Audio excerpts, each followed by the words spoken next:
Amici sportivi, gli highlights del match di questa settimana sono gentilmente offerti da Cabec SRL, azienda che opera nel settore della lavorazione dei tubi e lamiere, robotica di saldatura e automazione industriale. Ha sede a Rubano, Padova, in via Bernardi 11. E un grazie anche a Macron Store Vicenza, azienda leader in Europa nella produzione e vendita di abbigliamento sportivo. Negozio ubicato a Vicenza in Viale Camisano 70-72. Andiamo ora a vedere insieme le immagini del match.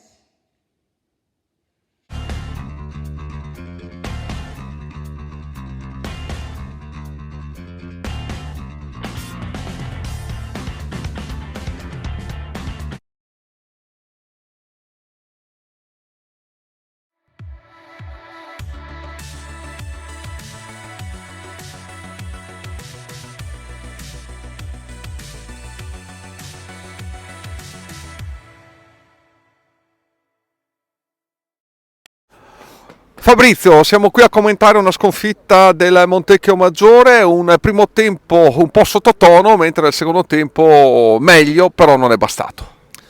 Sì, mi dispiace perché vieni qua a Chioggia e regali un primo tempo, non te lo puoi permettere contro questa squadra che è molto forte, che ha dimostrato di essere una squadra forte, non ti puoi permettere di regalare un tempo. Primo tempo inesistente nostro, non abbiamo giocato, paura di giocare, paura forse della loro forza, ma doveva essere invece stimolante la cosa.